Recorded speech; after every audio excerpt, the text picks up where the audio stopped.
Bonjour à tous, notre vidéo pour aujourd'hui ce sera préparer un sous-plat ou une manique selon votre désir, et la technique que nous allons apprendre c'est réaliser des angles parfaits et ajouter une petite garniture tout autour pour la personnalisation de notre projet.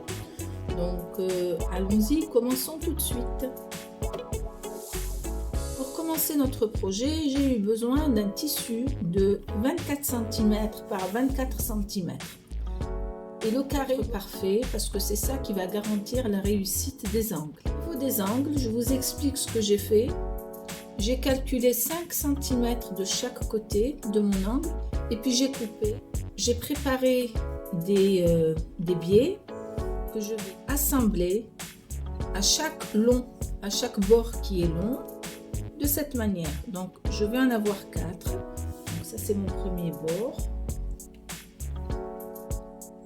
Et mon biais il fait 2 cm. Je vais coudre à une distance de 1 cm sur les 4 côtés. Alors mon biais c'est juste une pièce de tissu d'une largeur de 4 cm que j'ai plié en deux, et je vais coudre sur l'endroit de mon tissu principal. Alors là j'ai le côté ouvert que je vais mettre sur le bord, et le côté plié je vais le laisser vers l'intérieur de mon travail. Et maintenant je peux passer à la couture. Pour commencer, toujours le point de sécurité, ça remplace le nœud sur quand on coud à la main.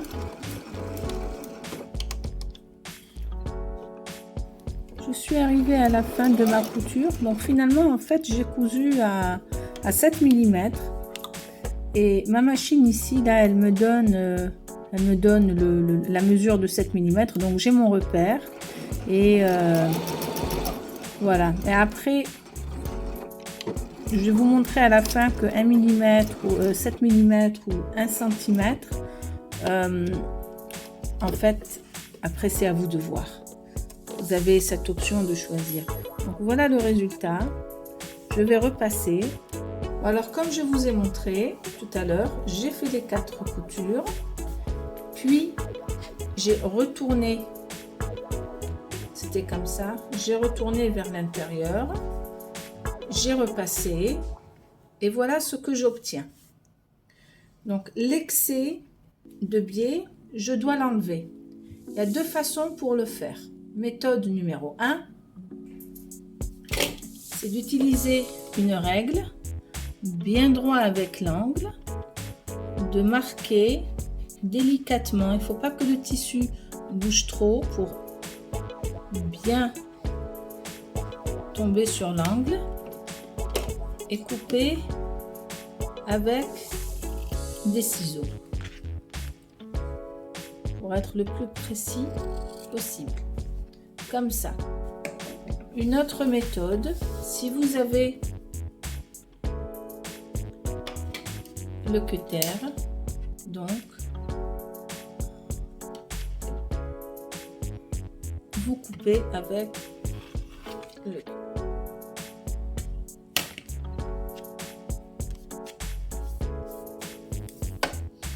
On va faire ça pour les 2 autres angles. Alors la prochaine étape après avoir coupé, c'est de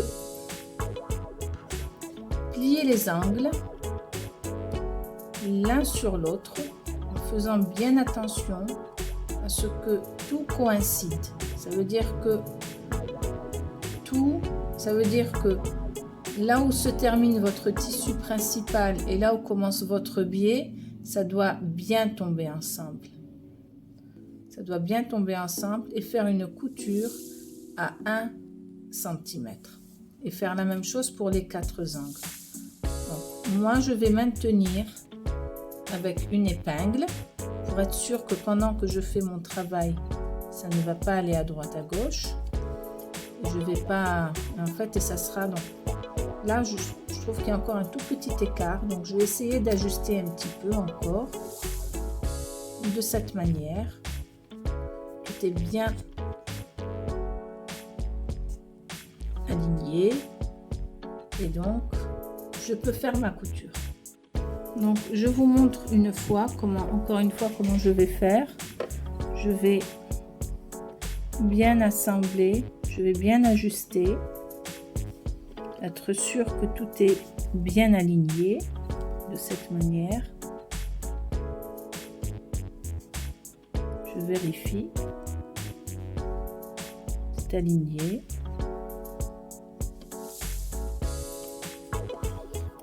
Je pose mon épingle.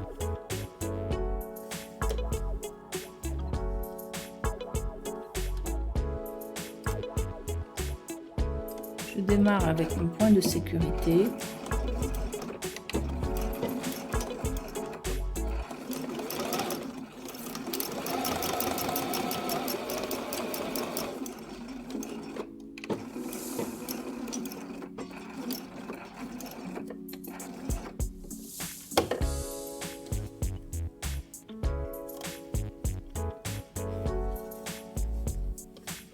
Voilà le résultat.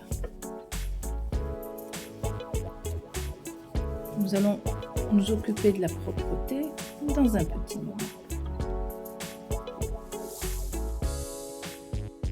Alors, nous avons cousu les 4 angles. Donc, je vais les retourner, mais juste avant de retourner, si je retourne un angle, il sera très difficile d'avoir quelque chose de bien fait ici. Il y aura toujours un peu comme une espèce de petit arrondi et c'est pas, en fait, ça gâche un peu l'effort qu'on a fourni.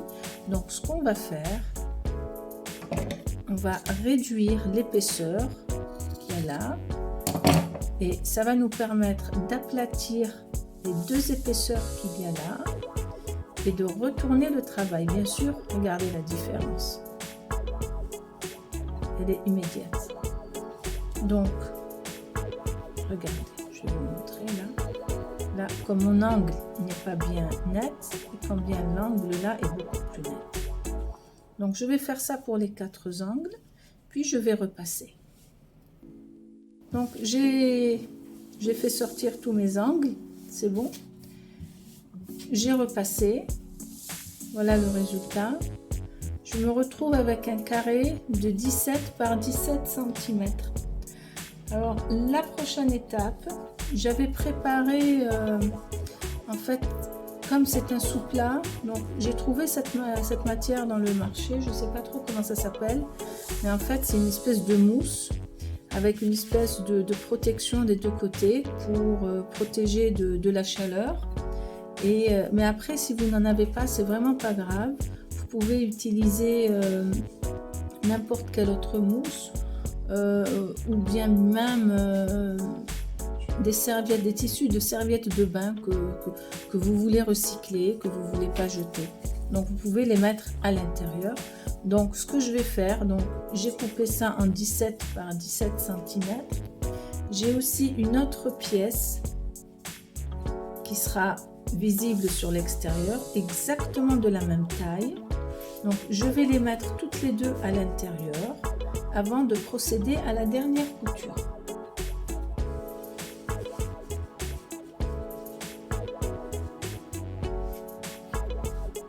Et la prochaine étape, c'est de réaliser une couture sur le bord. Soit je couds ici exactement sur le bord, soit je fais une couture à peine sur le côté, à 1 mm ou 2 mm. Sur le tissu principal. Et moi j'ai opté pour la couture qui sera là juste sur le bord. J'ai un tissu qui est assez foncé là, mon biais est foncé, donc le tissu que j'ai choisi est foncé pour qu'on ne puisse pas le voir, que ce soit le plus discret possible.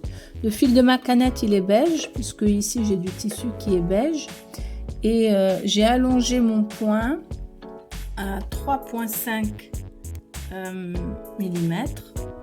Et puis je vais y aller tout doucement. Donc j'approche de l'angle.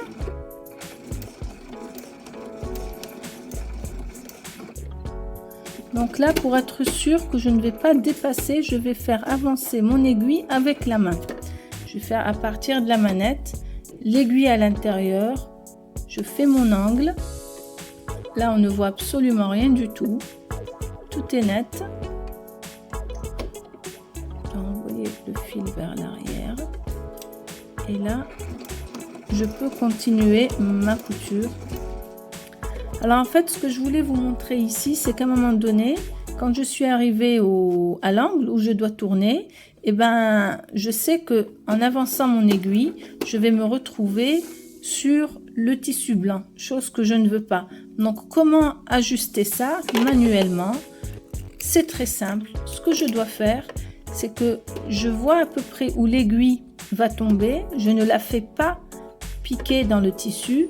Je lève un tout petit peu le pied de biche pour donner un peu d'aise à mon tissu, à mon projet. Et hop, et je vise où je veux piquer l'aiguille. Et paf, j'ai visé exactement là où je voulais. Et après, je continue à coudre normalement. Donc ici, j'ajoute encore une aiguille de cette manière. Et je continue ma couture. J'enlève cette aiguille là.